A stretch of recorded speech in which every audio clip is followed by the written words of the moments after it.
say anyone 18 and older may get a booster, but stress that people 50 and older should get one. Joining me live to talk all things boosters is pulmonary and critical care specialist Dr. Raj. Thanks for being here tonight. Oh, thank you very much for inviting me, Rutabaga.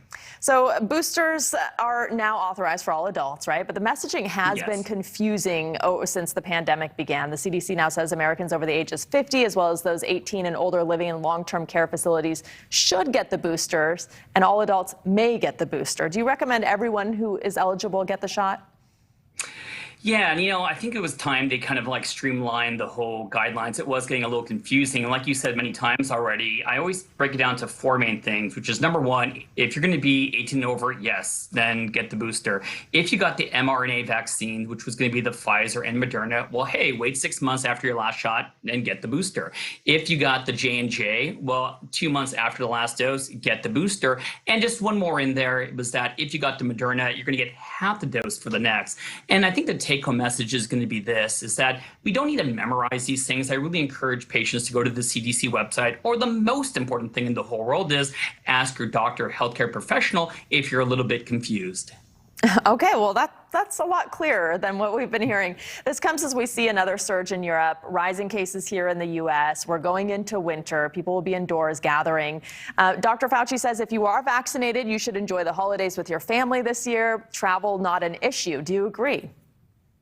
Well, I always want everyone to have an amazing holidays. That's my take-home message. But, when it comes to these boosters, who are going to be the most people that are going to benefit from it? It's going to be the 65 and older. It's going to be the people with diabetes and high blood pressure and heart disease. And don't forget our frontline workers and people immunocompromised. But I think the big question is, with the holidays coming up, well, how much benefit will the people 18 to 65 who don't have these risk factors at all? And I just wanted to definitely mention that by far the data says that, hey, the benefits of getting the booster outweighs the risks, referring to, hey, that inflammation of the heart, the pericarditis, the myocarditis. But at the same time, I want to say that though it's very important for the 18 to 65 without risk factors of getting the shot, it's just as important during the holidays, if not a little bit more, that kids who are available get their shot. And if someone hasn't got their shot at all, I say it's time for them to get their jab. So I definitely wanted to throw that in there. And of course, like Dr. Fauci said appropriately, if you're fully vaccinated, I know that comes a lot of fully vaccinated. Yes, I really hope everyone just really enjoys these holidays, which they definitely deserve. Oh, so what does it mean to be fully vaccinated now? We had an immunologist on recently who said if you have the antibodies, you don't need a booster. Do you agree? How do you know if you have the antibodies? How do you know how effective they are, how long they last?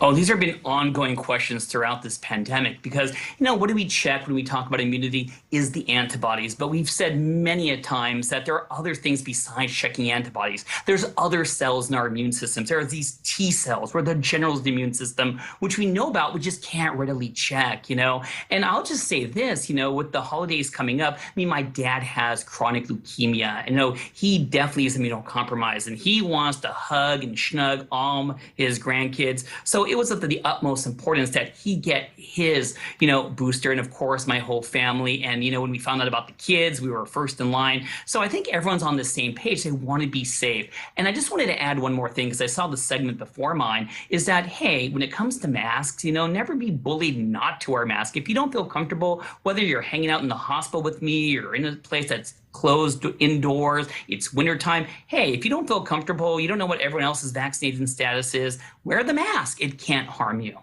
And he was also suggesting, Dr. Fauci also suggested maybe take tests to give that extra insurance before you gather with your family. I agree, but the hard part is what test are we talking about? The gold standard is always taking that Q-tip and putting it up your nose and tear up a little bit hearing that, but yes, looking for the RNA of the virus is the gold standard. Nowadays, there are a lot of these antigen tests. I got to tell you, I got one at home too. And, just out of respect to other people, when our kids go to school, we always want to test them if there's a little sniffle, a little fatigue, and God forbid fevers. But of course, I think that when you do a lot of these antigen testing, when does it really help me is when you have symptoms and it's positive, because the worst thing that could happen is it's going to be a false negative and you're out there spreading the virus and you just don't don't get the right appropriate care. So if you really suspect you have one, definitely the gold standard is going to be the swab looking for the RNA. But you know what will make things less confusing? You got to ask your healthcare professional doctor if you want to know you should get tested, to be respectful for everyone during the holidays. All right, Dr. Raj Dasgupta, thank you so much. Thanks for watching. Click the red subscribe button below so you can get more of NewsNation's fact-driven, unbiased coverage.